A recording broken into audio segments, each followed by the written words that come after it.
Okay, may mudto na usap kanang Luzon, Visayas, Mindanao, may mudto Philippines, may mudto world, may mudto universe.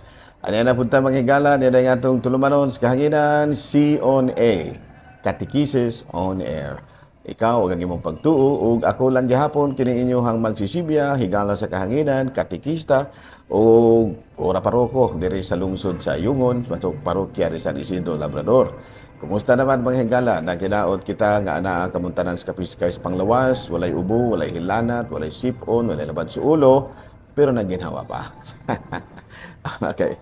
Importante mga higala nga nagginhawa pa kay kung wala na, agoy. Nahala daw, may mudto na kanatong tanan mga higala na hinaot kita nga okay lang kamo dinha, walay problema nga na sugatan. Abay no? Ari kita manghigala sa ato ang ginagmang hisgot-hisgot, no? Karon daing kuana murag mo end ang classes sa mga kabataan sa ato ang elementary, mura o karong mga pitsa 13, karon sa manahon na, mahuman next week kuana kanang bakasyon na sila pero doon na maggoy programa sa kahanginan. Doon na maggoy programa karon ang DepEd no kana bitang gitawag nila o learning camp, no, learning camp. So instead nga murag full time kita karon sa atong catechesis karong bulana, lakip na sa Sabado sa Agosto, medyo ato rong agad-agaron lang gihapon namo ang kanang schedule sa DepEd no kay kuan man lagi ang mga bata nato di man sad pwede nato nga pugngan pag-eskwela sa learning camp. So ato na lamang i-adjust ingon niya no. Unya lipay sad ta kay ako apod nga kanang in charge sa youth diri si Mikmik ang naningkamot po din taon ang mga batanon diri sa ato ang parokya nga mo kuan gyud dunay mga activities no matud pa niya magkuan kuno sila kanang mag chapel visitation mayo kayo no at least nakita na to nga ni-activate sila nga ato mga batanon no thanks usab sa kining Commission on Youth sa kining Diocese of Dumaguete kay medyo na ilang pong giawhag yun ang atong mga kabatanunan ng mga parokyal youth leaders nga muhimo gyud ang mga kalihukan no salamat po kayo sa atong Commission on Youth unya ato apo daing sa Commission on Migrants and Itinerant People ako man maoy kuan kining gitawag og in charge sa ana so doon na tayo mga plano karon nga ato pod nga i-enhance pod no ang involvement sa parokya kabahin ni bitaw unsay ngalan aning kana bitaw human trafficking no nga doon nagi programa usab ang parokya ni ana muna nga bising-busy pod ang ako karon nga mga sakop sa Commission on Migrants and Itinerant People in coordination with other commissions on youth, commission on daghan-daghan mahigala nga para ma-develop gyud namo ang awareness pod sa mga tao when it comes to kanang gitawag nato og human trafficking. Unya palano pod namo nga i-develop karon no ang kining families of OFWs. No kay importante kay mahigala kay usahay ang atong mga OFWs mura ba og gitawag nato og dili sila kampante sa ilaha nga mga trabaho sa gawa sa nasod tungod sa paghuna-huna nga wala sa nabalaka pud sila ba sa kahimtang sa ilang pamilya muna nga ang simbahan usab kami sa Commission on Migrants naning kamot pud mi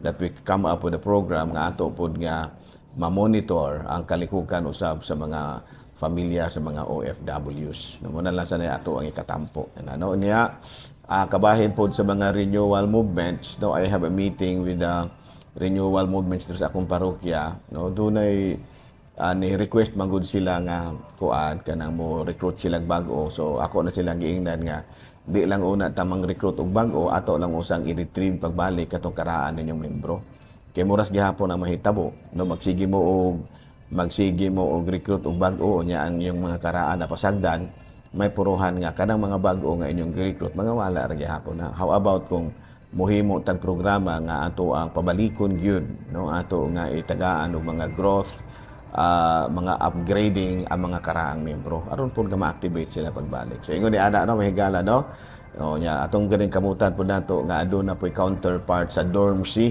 sa atong parokya no do na may dormsy sa diocese sa Dumaguete ingon ni ana muna nga manikamot pud ta nga ang ato mga renewal movements ato pong ma-activate muna na.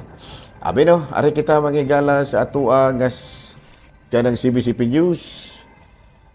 Bishop Rex Andrew Alarcon, ang pangulo sa CBCP Commission on Youth, gikalipay og dako no ang ubay-ubay nga may palista o nagparehistro nga mukuyog sa World Youth Day dito sa Lisbon, Portugal nga nakaschedule karong August 1 to 6. So nagpasalamat kayo og dako si Bishop Rex Antonio Alarcon, ang pangulo usab sa Commission on Youth sa CBCP.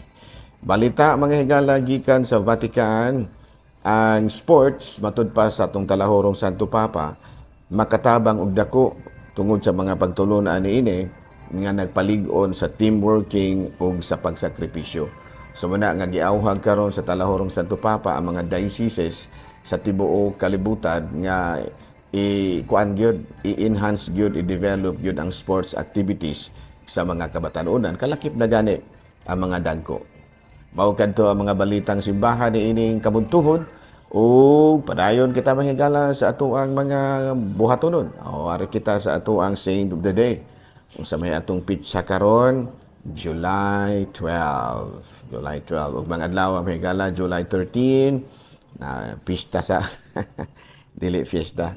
Dako kayo nga okasyon sa Sibulan, San Antonio de Padua kay kada kuan man na, kada 13 gyud no, dunay manangkot din ha no sa ato adire. Wala ta na no, wala man tay mga kalihukan sa Mayo 15 ato dai na sulayag nibelo mo diri no. Abi no, ara kita sa ato mga santo karon no, si Saint John Jones o si Saint John Wall no. Kini sila si Saint John Jones o si Saint John Wall, mga martir kini sila sa England, no? Kaya doon naman yung panahon nga after tatubi taong doon ay persecution sa Catholic sa England tungod nga nasugda ni King Henry VIII, no, nga gipanglutos ang mga Katoliko, ilabi na gayud ang mga clergy. So muna nga naapil po din taon kining duha si Saint John Jones o si Saint John Wall unya. They were arrested and martyred in England. But of course, they were canonized in 1970. Bino, ari na tamahigala sa ato nga catechesis. Ito na tayo daghan din mga pangutana din mahigala. Okay. How many miracles did Jesus did in the Bible? Ay, apo sa ning kuan ano? Sa inyo bang nasulayan og ihap? Nasulayan ba ninyong ihap kung pila ka milagro ang nahimo ni Jesus? No, mga trivia questions. Ang tubag ni Ana is 36 miracles. 36 ka mga milagro, no? Munay nagpamatuod nga si Kristo dili ordinaryo nga propeta lamang. Dios gyud siya. Ila naman kag 36 ka mga kining singalan aning milagro ang nahimo sa atong Ginoo. Ano? Okay, no? Sa ari kita sa laing pangutana. Another question. Next question. Asa na itong mga pangutana na ito diri. Okay. So, why do Catholics confess their sins? Ayan. Nga naman kuno nga mangumpisal man yun ta. Nga naman yun nga adto pag yun pare. Kung adto ra daita mo direct to God ra daita. Ayan. But anyway, naanda na maguna na to. Tungod na po na binase manggod po na sa gisulti ni Kristo nga to siya mga apostoles. Namatod pa niya sa Mateo kapitulo 9, versikulo 6. But I want you to know that the Son of Man has authority on earth to forgive sins. So he said to the paralyzed man, get up, take your mat and go.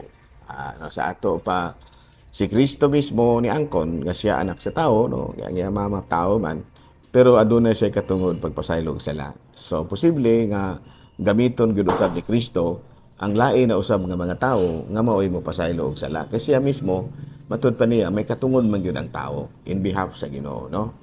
So pagkakita sa mga tao niini nangahadlok sila o gitaig nila ang Dios tungod sa paghatag niya niining gahom ngadto sa mga tao. Unya sa John 20 chapters 21 to 23, again Jesus Jesus said, "Peace be with you. As the Father has sent me, I am sending you." And with that, he breathed on them and said, "Receive the Holy Spirit. If you forgive anyone's sin, their sins are forgiven. If you don't forgive them, they are not forgiven." Sa ato pa, ang katungod ay sa pagpasaylo. Sa ako na ginaingon kaganina, no, giingon si Kristo nga, ang anak sa tao, adunay katungod sa pagpasaylo mga sala. Kining maong katungod, gihatag usab niya sa iyang mga apostoles, sa pagpasaylo mga sala. No, muna nga, ang mga apostoles pod, makapasaylo na pod og sala if you forgive sins, no? Pero, matud pa, kinahanglan nga muangkon gid usa ka, ug mutugan ka sa imong sala. Mo na gitawag og kumpisal. Muangkon kang nakasala ka, ug mutugan pud ka sa imong sala. Kung dili ka muangkon, di sang ka mutugan, dili na mapasaylo. Kaya usaon pagpasaylo sa pare ana, kung dili ka mutugan. Kaya mao man gisulti ni Kristo sa mga apostoles. If you forgive anyone's sins, they are forgiven. If you don't forgive them, they are not forgiven. Ato pa, ang katungod sa mga apostol, mga tungod sa mga pari pag nagagikan gud mismo sa mga apostoles nga nadawat pod mismo sa mga kaobispuhan gikan sa mga apostoles ug nadawat pod sa mga apostoles gikan kang Kristo ana, no? So nya kato ra pong Katoliko ra pod kay kita ra man mo ikonektado sa mga apostoles, di ba? No, ngano man tungod kay si Kristo mismo nagtukod sa iyahang simbahan diha mismo sa mga apostoles. Sa diyang giingnan niya si San Pedro, "Peter, you are rock, and above this church, this rock, I will build my church." Ikaw, Pedro, ikaw bato, ug ibabaw na ining bato, tukuron ko ang akong simbahan. Wala niingon si Kristo nga akong mga simbahan. Niingon siya akong simbahan. Akong buti pasabot, singular. Usa ra gyud. Unya ang simbahan nga gitukod diha sa mga apostoles. Unya kita ra man gyud po moy matud palagi nakapanunod sa simbahan nga gisugdan sa mga apostoles. No, kay gani hangtod karon ang kining gitawag natog mga lubnganan sa mga apostoles na amang gani gyud sa Roma, sa Vatican, no? Unya ang mga sumusunod sa mga apostoles nga mao ang mga kaobispuhan, padayon man nga giila ang mga apostoles nga mao gyud una nga gitagaan na ining katungod ni Kristo sa pagdumala sa simbahan. Ingon diana, no? So again, din na lang una kita kuto ba. Congratulations diay sa ato ang mga graduates, no? Ganinang buntag, no? Ako nga gimisahan. Kagahapon na akong gimisahan nga mga baccalaureate masses. Pag ganinang buntag ang INSI, Negros College, tungod kay may graduate na ang ilahang mga Negros College ug Academy, no?